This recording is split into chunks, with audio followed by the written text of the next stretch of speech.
हमारे इस न्यूज़ में दिखाए गए कोई भी व्यक्ति, उसके द्वारा कहा गया वाक्य, सेंटेंस या स्टेटमेंट उसके निजी है, उनके अपने विचार है, अपने स्टेटमेंट है, और इससे मुझे या हमारे चैनल को कोई भी सरोकार या संबंध नहीं है। ये उनके व्यक्तिगत स्टेटमेंट और विचार है, आपको दिखा रहे हैं और बता रहे हैं। और हमारा मकसद केवल ये दिखाना कि किसने क्या विचार रखे, किनके क्या स्टेटमेंट है इस केस को लेकर के, उसको वैसे ही आपके सामने पेश करना। और हमारा मकसद कतई ये नहीं है कि किसी के छवि को या आत्मसम्मान को कोई ठेस पहुंचाना, ये हमारे बिल्कुल भी मकसद नहीं है। नमस्कार, फिर हम हाजिर हुए हैं आलोक राम सुसाइड केस में एक और पहलू को देखते हुए, जांच करते हुए। और इस वक्त हम दिखाने जा रहे हैं और आपको सुनाने जा रहे हैं कि इस आलोक राम सुसाइड केस में उनकी बड़ी दीदी और जो जीजा जी है, बड़े जीजा जी जो यहाँ आए हुए हैं उसी सिलसिले में, उनका इस वक्त में उस वक्त क्या कहना था और वो क्या कह रहे हैं, ज़रा गौर से पहले इनको सुनिए। मेरा नाम अर्चना कुमारी है। हम यहाँ नहीं रहती, हम चेन्नई में सेटल हैं और आलोक की बड़ी दीदी है। आप बड़ी दीदी हैं, तो आपको इस केस के और आलोक के बारे में, वैसे सबसे पहले पूछूंगा आलोक, इससे पहले अभी कुछ दिनों से आप लोगों के टच में रहा है आपके? हाँ बिल्कुल, ये टच में रहा है। हम यहाँ से पिछला अभी यहीं पे थी, 8 दिन पहले ही हम यहाँ से गए, तो हमारा बहुत अच्छा रिलेशनशिप था। ऐसा उसको देखने में कभी कुछ भी नहीं लगा कि वो डिप्रेशन में है या कोई प्रॉब्लम है उसके साथ, ऐसा कुछ भी नहीं लगा। तो उसके बाद आखिरी कब बातचीत हुई थी?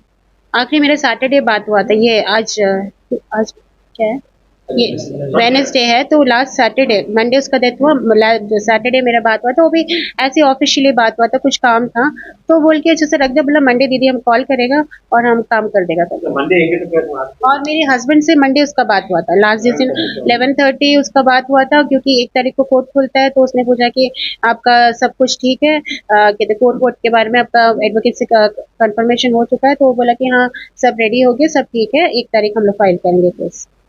जी, और ये इस संदर्भ में, ये मौत के संदर्भ में, ये तमाम चीज़ों के बारे में आपको कितनी जानकारी? शाम का 7:45 मेरे छोटी बहन जो है वो मेरे को फ़ोन करी, बोली कि ये दीदी कहते चिल्ला के रोई। बोली क्या हो गया करके, दीदी आलोक सुसाइड अटेम्प्ट किया, क्योंकि उसको ऐसा बोला गया था कि सुसाइड। वो भी जब एंटर करी थी तो वो एक लड़की उसको फ़ोन करके, उसको हाउस ओनर उसको फ़ोन करके बुलाया गया, और लेकिन जब वो स्पॉट में पहुंची हुई थी, ना ही वो हैंगिंग कैसे विदाउट पुलिस वगैरह कोई खोल नहीं सकता, नीचे बॉडी पड़ा हुआ था, रस्सी नीचे अलग से पड़ा हुआ था, ऐसे तो मतलब कॉमन पीपल्स नहीं कर सकते ना।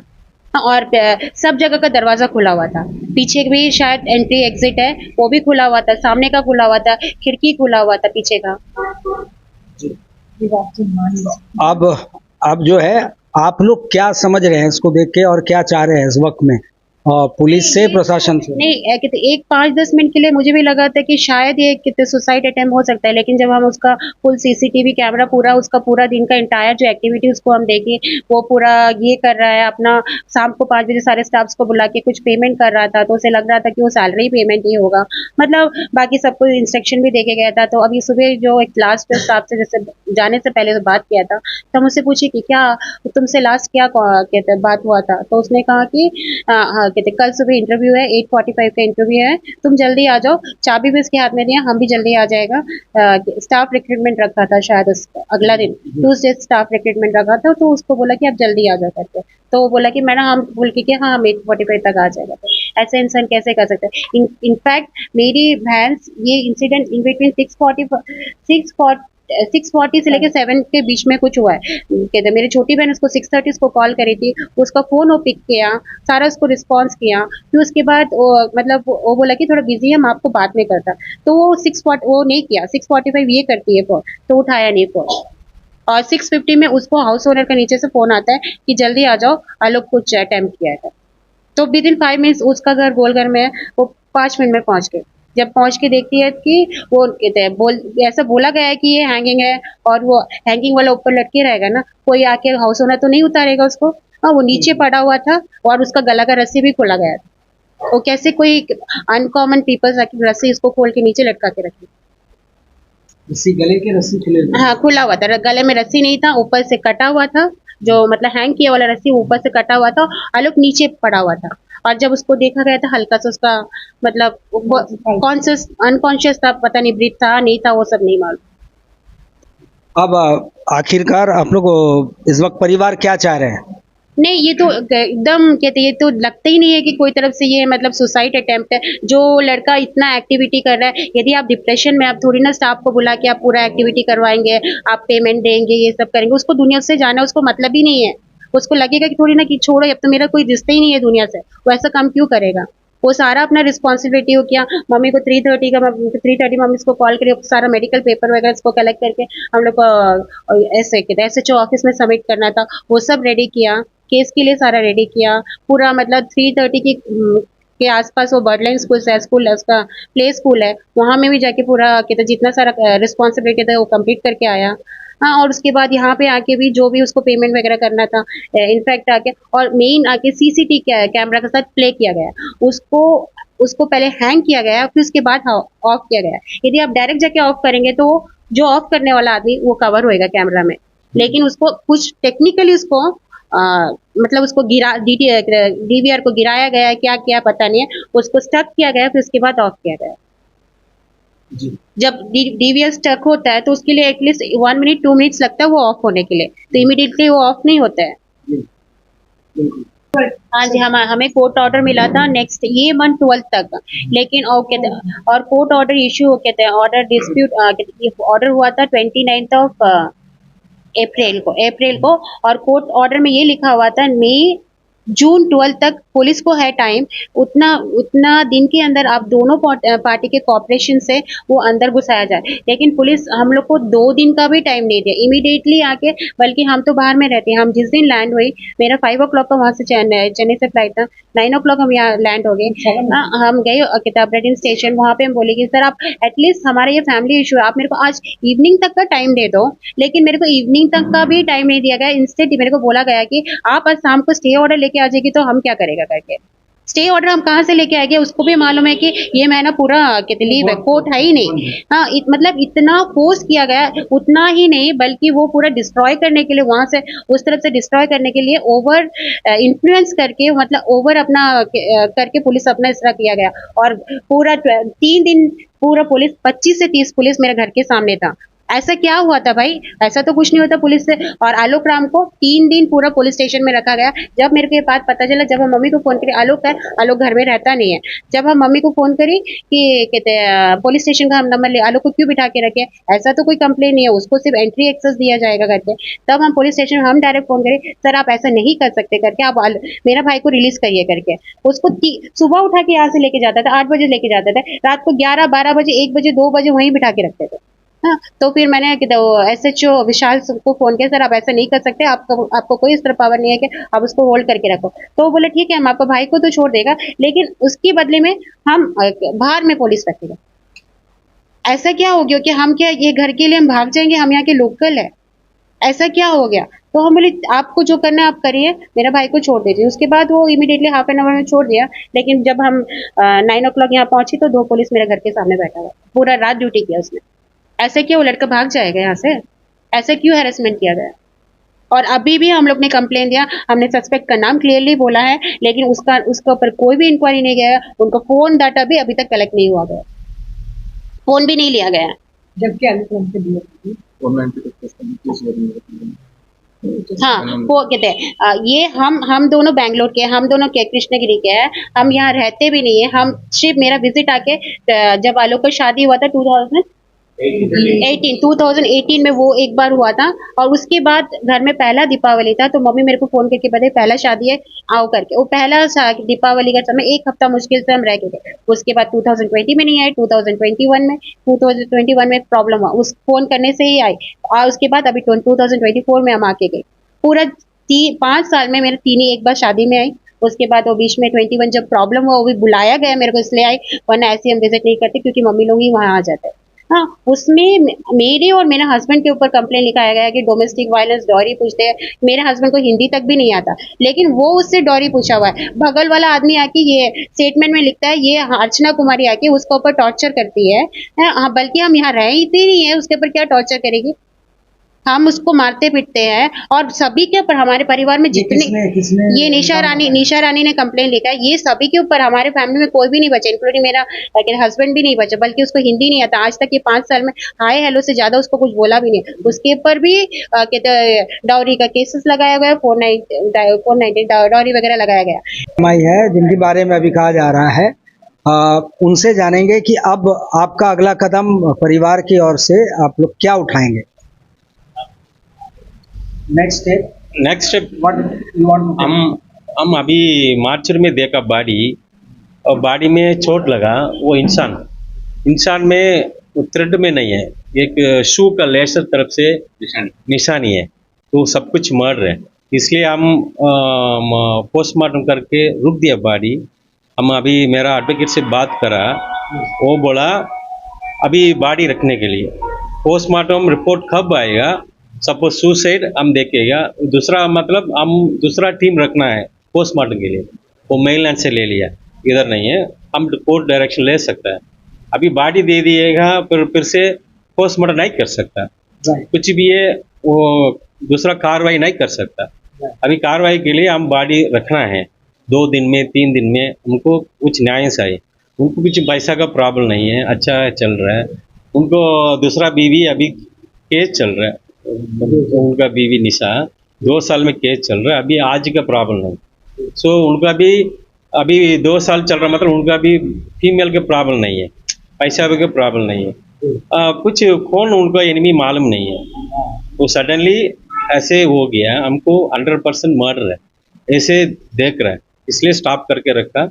हमको मेरा मदर लॉ को न्याय चाहिए, और कुछ भी है मेरा ब्रदर लॉ, उनको जस्टिस चाहिए, इसलिए हम बॉडी रुक के जस्टिस के लिए वेट कर रहे हैं। अभी इधर पुलिस का भी हम बोल दिया ओरल में, वो कर रहा बोल रहा है, वो अच्छा करके कुछ कोई आदमी अंदर करेगा, हमको कुछ इंसान मिल सकता है, इसलिए वेट कर रहे हैं। तो ये आपने सुना कि उनकी दीदी और बड़े जीजा जी वो साफ तौर पे कह रहे हैं, और इसमें कई इल्ज़ाम लगाए जा रहे हैं, और उस मौत को लेके एक सस्पेंस बना हुआ है उनके मन में, और इसी को वो व्यक्त कर रहे हैं। और साथ ही साथ उन्होंने ये भी कहा कि कैसे भाई रहा है वो आलोक, अपनी दीदी के साथ कैसा रिश्ता रहा है, परिवार के साथ कैसा रिश्ता रहा है, और जीजा जी क्या चाहते हैं इस वक्त में परिवार के हित के लिए, वो क्या करना चाह रहे हैं, वो भी उन्होंने कहा कि अगर पोस्टमार्टम रिपोर्ट से वो संतुष्ट नहीं हुए, वो आगे क्या कार्रवाई करेंगे, अगला कदम क्या उठाएंगे। और इसी सिलसिले में उसके बाद इन तमाम बातों को लेकर हम पहुँचे उनके आलोक राम, मृतक आलोक राम की जो धर्मपत्नी है, जिनके साथ में आप कह सकते हैं जो डोमेस्टिक जो समस्याएं, पारिवारिक समस्याएं चल रही है इस वक्त में, वो अभी भी व्याप्त है लगातार। और इसी सिलसिले में हम उनसे मिले और इस बाबत उनसे बातचीत की, और उन्होंने क्या कहा वो भी आप सुनिए। आलोक के साथ जो ये घटना हो गई और जो सुसाइड कहा जा रहा है, ये आपको खबर कैसे मिली? सर मुझे जो है थाना से इन्फॉर्म हुआ, थाना से मुझे कॉल आया कि आपका हस्बैंड का ऐसे करके सुसाइड हो गया। उनका जो है अभी जो लेके गए एसएचओ सर गए करके देखने के लिए, तो ये बोला गया कि उनका ध्यान जी। तो जिस तरीके से हुआ, आपको क्या लग रहा है कि क्या कुछ और बातें हैं, या आपको महसूस क्या हुआ?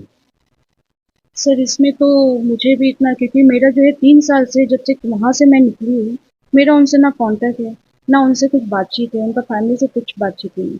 बस जो है कभी कभार जैसे मैं जाती हूँ तो वो लोग गेट बंद कर देते, तो मुझे फिर थाना जाना पड़ता है, क्योंकि मेरा सारा सामान वहीं पे, मैं जब जाती हूँ वहीं पे मैं रहती थी। जैसा मेरा मदर का तबीयत खराब होता, मैं यहाँ आती तो गेट उन लोग लॉक कर देते, लेकिन उन लोग किसी से मेरा बातचीत नहीं है। मेरा को जो है अलग से पार्टीशन करके दिए है, और जो है की भी मेरे पास, और कोर्ट से मुझे जो प्रोटेक्शन ऑर्डर है कि वो घर से मुझे वो लोग नहीं निकाल सकते।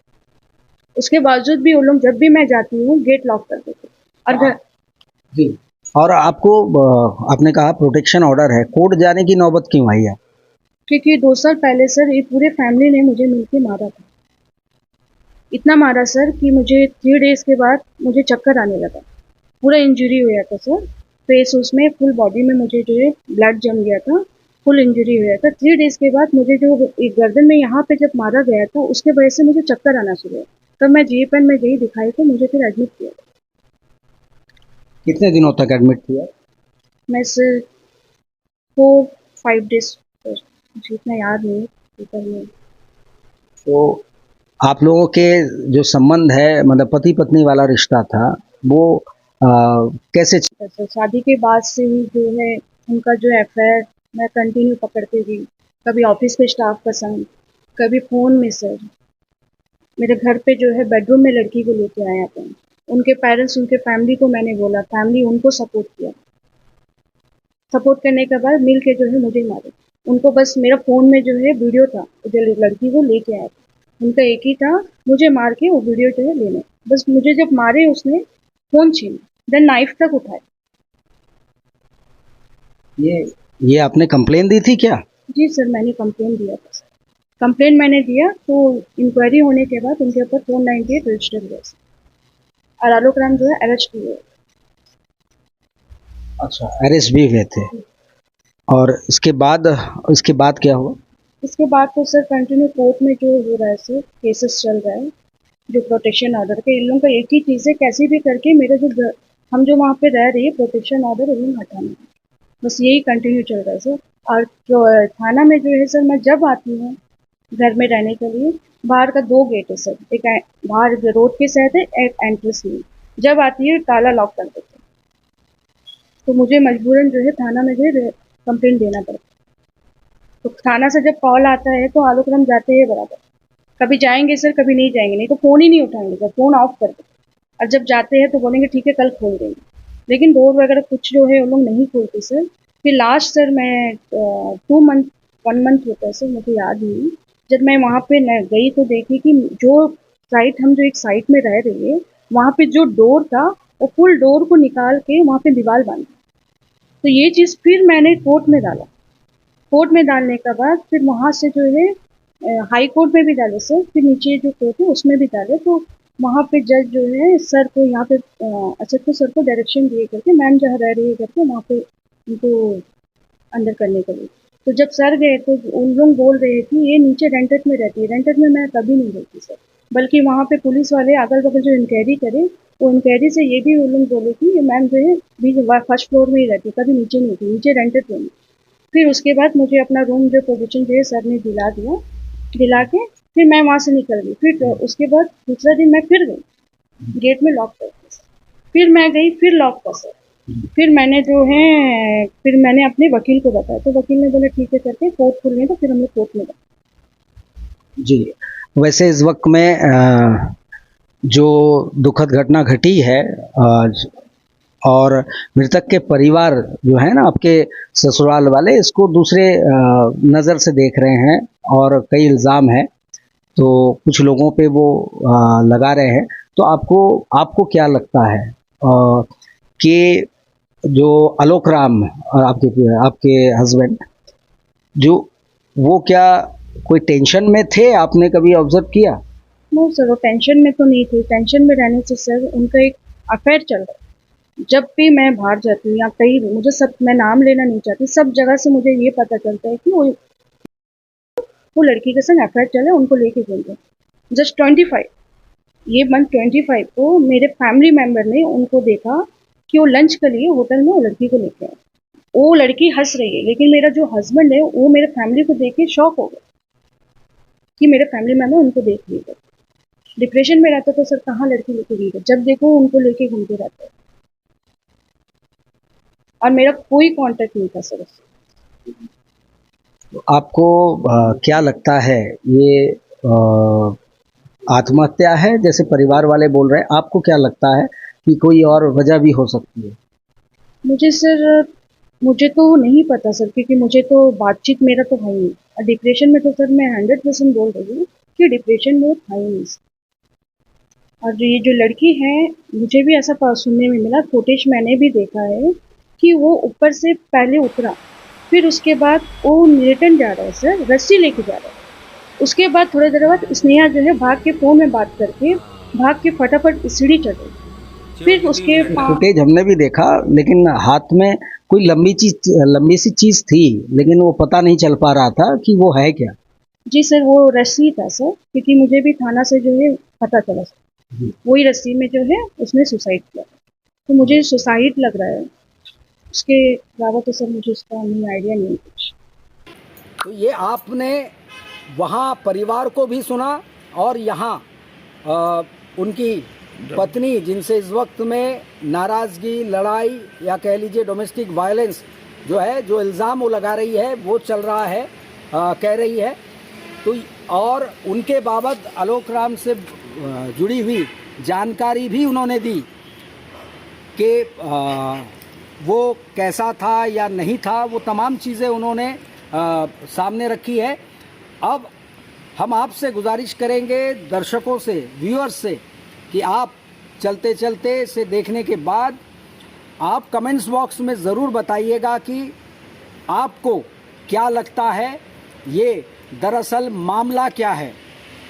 क्या मौत की गुत्थी उलझी हुई है या साफ है?